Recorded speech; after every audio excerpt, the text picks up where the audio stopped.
All right, back at it again. What are we learning today? Formal charges. So in order to understand formal charges, you need a few things. You need your understanding of the periodic table. And then, of course, I'm going to show you the math way, which I don't really like math. Don't do it. So there's always going to be the Kess way. So understanding your periodic table is really important. So when you decide to actually do formal charges, the math portion is your number of valence electrons. That's how I'm gonna shortcut it with the E's, minus your number of bonded lines. Now, some people do this math divided by 2. I don't like to do that. So we're just gonna count each bond. Each bond is equal to 1. That's the rule. Just keep it nice and simple like that. And then we're gonna do minus lone pairs to give us that number. Of course, I'm going to show you an example over to this side, and then I'm going to show you the more simplified way. When we look at the periodic table, it's understanding how do we know how many bonds things need as far as your atoms need. The number that's above each atom is going to be the number of electrons that are around it, being the number of dots. Okay, so let's just break it down into simplistics, right? So carbon has 4 dots around it, nitrogen has 5, oxygen 6, and so forth. Everything in group 8 is going to be your noble gas, and it automatically respects the octet rule, right? So the octet rule is our happy place, yay. So we know that carbon needs a total of 4 bonds, but how do we know that? Because we gotta hop over 1, 2, 3, 4 to know that. Same thing with nitrogen. We know nitrogen needs 3. How do we know that it needs 3? It hops over 1, 2, 3 from the place of where it's at. So that's how you determine the number of bonds versus the number of dots that are around it. So being your lone pairs. Now let's say I gave you an example. We're going to keep examples pretty short. And then you find your own problems and you work them out, and then you could come back to me and be like, girl, what you said worked. I'll just love it. That is why I appreciate your support. So here we go. We're going to deal with this as a problem. And if anyone knows me well, I love to do like a good number of problems. And I like to make it complicated, so that way if I make it complicated, you'll have no problem figuring it out later on. So for instance, we're going to go ahead and talk about oxygen right now. I'm just going to do one example, and then the rest of the way, y'all will go ahead and apply all the knowledge that I just taught you, because the whole point of these videos are to be what? Quick, simple, and fun. You have to go ahead and do the work in order to get things done. So we're going to talk about this oxygen right now. That oxygen is in group number 6. That would be your number of valence electrons. Then we're going to do the number of bonds or lines that are associated with that group. So every bond, that's 1, 2, 3. We're just going to write simply, just count our bonds and put that number right there. Now, the number of lone pairs is really important. You need to understand how many lone pairs were there once upon a time and how many are there now. So before, in order for oxygen to be stable, it had to have a total of 6 electrons. So I'm just showing this highlighted portion.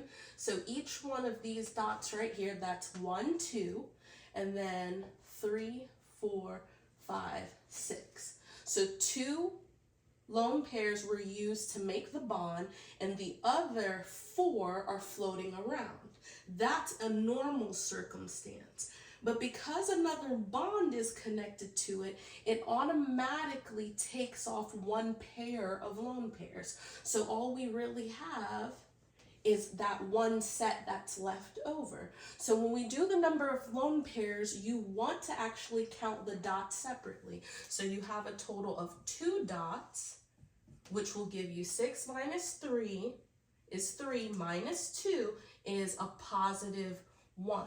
So I'm expecting this oxygen to have a positive 1 formal charge. Now, please read your problems carefully because sometimes the instructors will say, please show the math. And if you don't show it, I mean, why should they give you the points? But always make sure you don't just put a 1, but you put a +1. So that indicates that you understand, because with formal charges, we can have negative charges and we can have positive charges. And it's really important for the instructors to understand what you mean by that. Cassie doesn't like to do math. So how do we avoid the math? Well, if we know how many bonds each item is supposed to have, so I'm going to just go down Kessie's list, oxygen and sulfur. This is going to be what's in the middle is the number of bonds necessary. Number of bonds to be happy is what I'm going to call that. Oxygen should have 2 bonds. Again, it's in group 6. It takes 2 hops over. Same thing with sulfur. Nitrogen should have a total of 3 bonds. Any of your halogens are going to be denoted by X. Will have to have 1.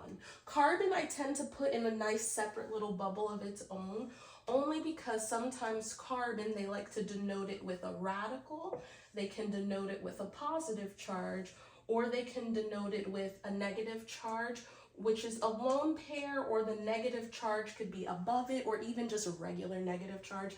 That part does not matter. But now if this number, if your atom has more than these number of bonds, so more than, I used to hate these little symbols in school, more than, it's going to be positive, the charge will be positive, whatever extra bonds it has.